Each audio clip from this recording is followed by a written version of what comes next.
what's going on? It's your boy Earls. I'm right here with Marco Polo. We've just finished the show at Tone Coffee Shop. We're here in High Wycombe. Firstly, I just want to say, Marco, thank you for taking the time out to represent Come Stay Safe with us. Thanks for having me. Welcome, and respect, bro. So, as I said, just a very quick, basic one. I just wanted to ask you, firstly, how old was you when you started producing music? Great question. I'm 43 now, and I think I started making my first beats in the year 2000. So, what is that? Let's do math. Too bad at math. 25 years? No, 20 years. 20 years. 20 years. 20 years.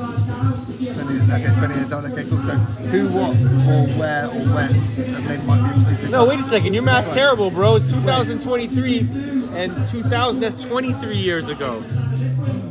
You said 20. Wait, yeah, no, so you would have been 20. You're 43. All right, I fucked up the math. Yeah, he's right. sorry. Anyways, let's continue this. My fault. Yeah, no stress.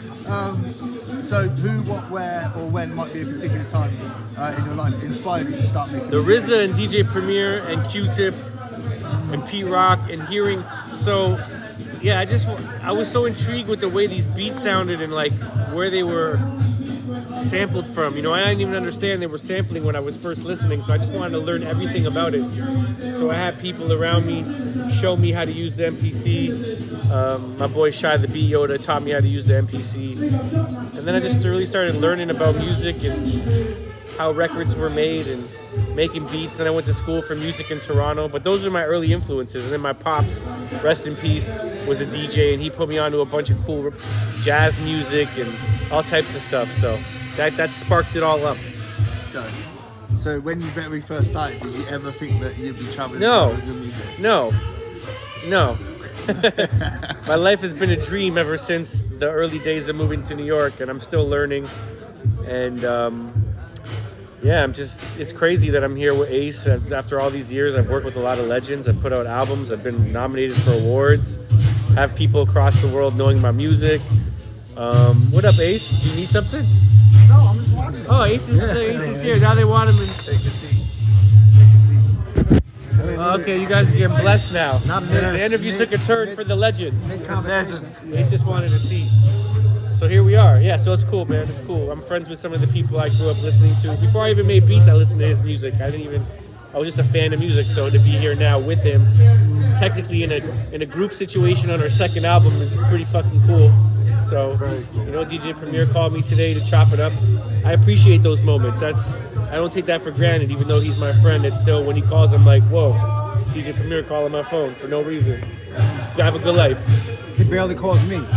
And they've known each other way longer. Yeah. So, Masta is welcome. How did the link up between you two first come? I used to intern at a studio called The Cutting Room in Manhattan. And Ace came in there to meet the Beatnuts and have a session when he was working on his album A Long Hot Summer. And if I remember correctly, right before he left, I ran to the elevator and I was like, I make beats, here's my CD. And I do that a lot, and most of the times I don't expect to ever hear back.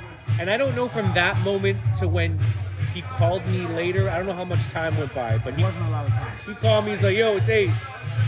Your beats are pretty cool, man. Send me some more. Send me some more. I don't remember that part. I felt like he picked off the first CD. He said, send me some more. But Send me more. regardless, I sent more, and he picked a couple, which ended up really starting doing a joint for Long Hot Summer called Do It Man, featuring Big Noid. And then he did my most notable record today, which is Nostalgia, which was on Port Authority, which to this day is my most successful video single song in my catalog. And then from there, I guess we kept working, and I did something on the EMC album, and more music got recorded, and then slowly traveling started happening. He took me into a Rihanna tour, and then I started DJing for him, and then a friendship along the way started happening, and here we are. Second album about to come out soon. Just got mastered, album number 2. Richmond Hill. Oh shit, that's the Name of first the album. that's the first time we said the title on your interview. Second time. No way. Yeah, we've never you can It's time. It's time to start revealing it. yeah. time. That's the city I grew up in Toronto. We haven't announced the title until this right now. So Ace is hype. Richmond Hill, let's go. Album number 2. Fat Beats, shouts to Fat Beats. Is there a release date? Huh? Is there an official release date? No, That's what no, we handed in. No, we gotta hand it in. But it's done. And I'm not bullshitting, like, it's mastered. We gotta tweak like one skit and then it's getting sent in. Artwork done. Shout Shouts to Fat Beats, they're putting it out. So yeah, stay tuned for that. And another question I wanted to ask you. It's a question I've asked a few different people and I've had some very different answers. What does hip hop mean to you? Oh boy.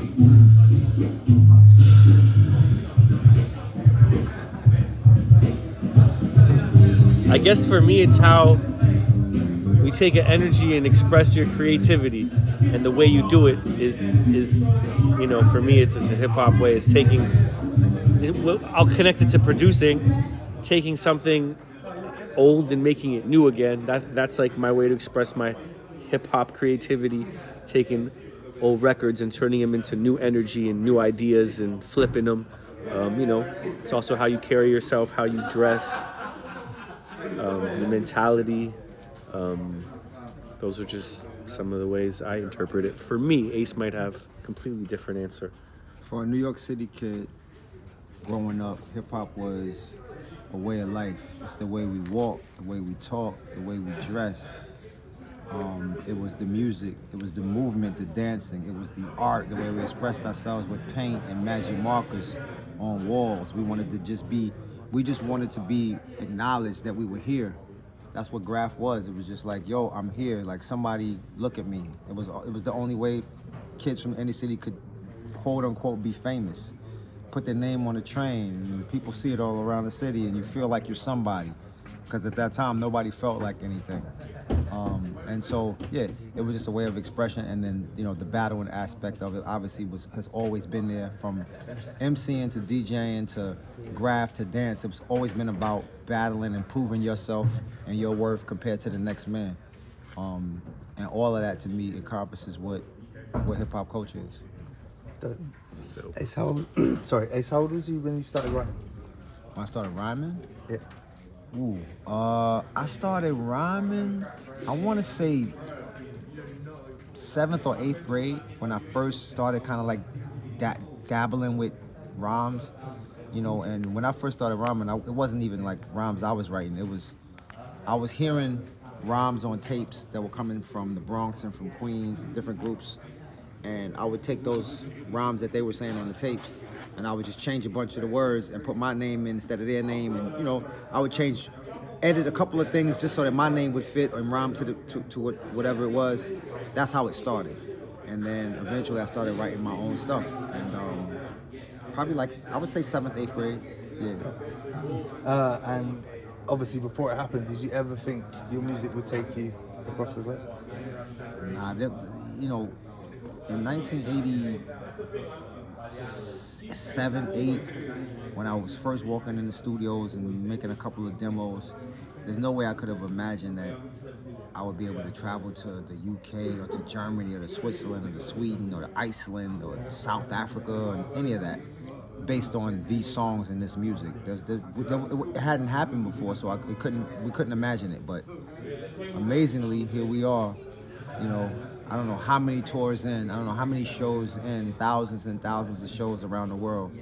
And it's a blessing, because that hip hop is the way I make my living. I don't have a day job. This is my day job. It's what I do 100% of the time. So thank you, hip hop. Yeah, very good. Jesus, I think about Jesus. Yeah. One last question for you both. Have you ever put anything just mad wild on your show Rider? No, Never. we're not those dudes. Not at all. No, we're the opposite of whatever typical rap people want backstage: liquor and rolling Chicken papers and beer.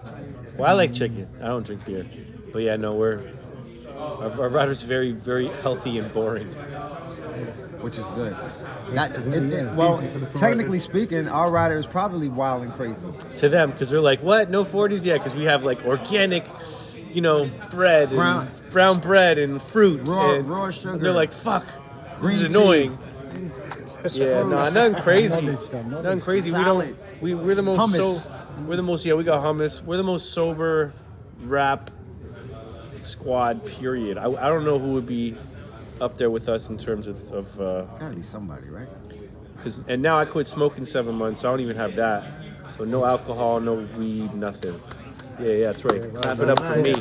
I think about it every day, but I'm still here. Smoke free. Good. All right. Cool. Brilliant. Thank you guys. Thank you very much for your time.